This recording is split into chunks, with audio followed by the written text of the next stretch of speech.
Michael Savage. Have a drink. Have an espresso. Have a macchiato. Have a bowling. Go have a bowling ball. Go play with a bowling ball. That's all. We know, as was said last night, the patient took the subway, went to a bowling alley, and went to a few other food establishments before being admitted to Bellevue yesterday. So we've been able to retrace those steps. Our teams have visited each of those establishments.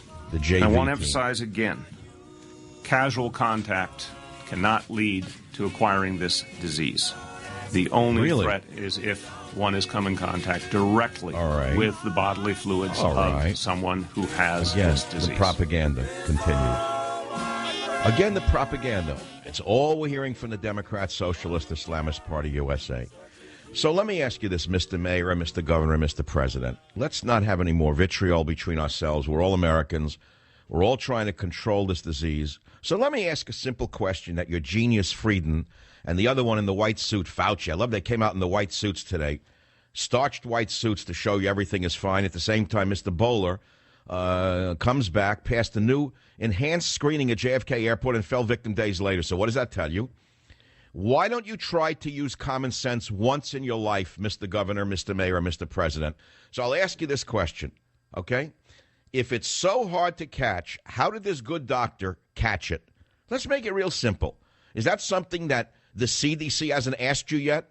All the geniuses sitting around, all the new suits, ties, nice shirts from Barney's, they're sitting there. They didn't ask the basic question. So the mayor's getting up and saying, you cannot catch this by casual contact. You need direct contact with the bodily fluids. So the good doctor was there in like a biohazard suit. How did he get it? It could be he got it casually. Or worse yet, Mr. de Blasio and Mr. Obama, again, we're all Americans. Let's stop the finger pointing. Maybe you'll get to the truth if you stop trying to hide the truth.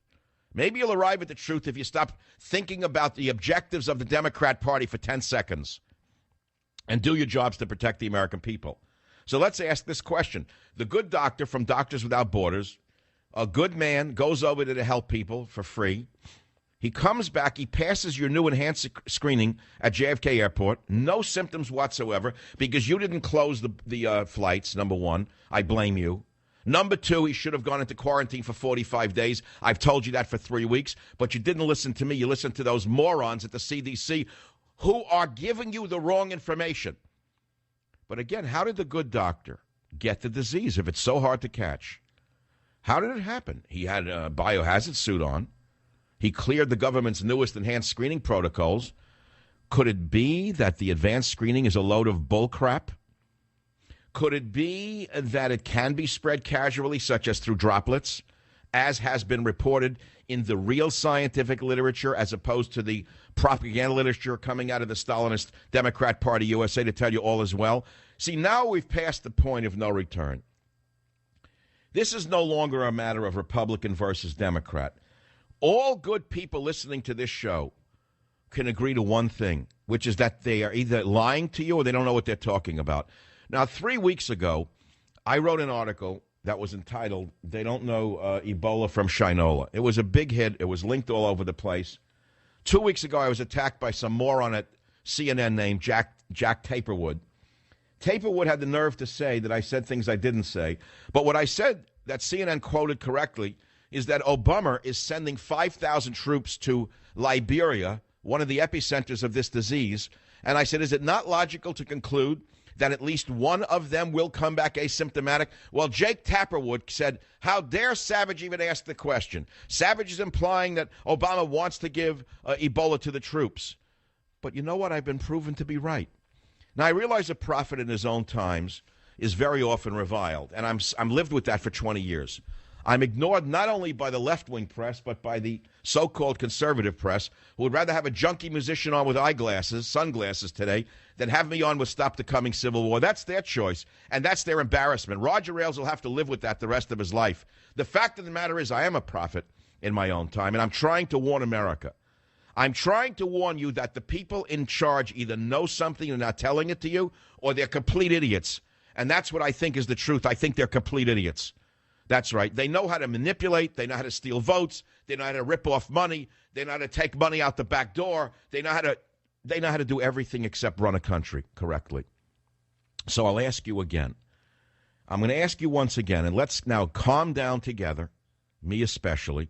Dr. Craig Spencer comes back from Guinea with the aid group Doctors Without Borders, and he successfully navigated the CDC's enhanced screening protocol at JFK Airport. And yet again, the mayor of New York, as I played, says you can't get the disease through casual contact. This is the same rhetoric that we heard during the AIDS epidemic, and I'll tell you what the problem is here, because I've said it about 15 times in the last 2 weeks. I've watched Frieden. I've watched Fauci. I've watched them for 30 years, 20, 30 years. The very same rhetoric and protocols that they put in place for the AIDS epidemic are being applied to the Ebola epidemic. That's the background from which they came. But it's a different disease. AIDS and Ebola are very different diseases.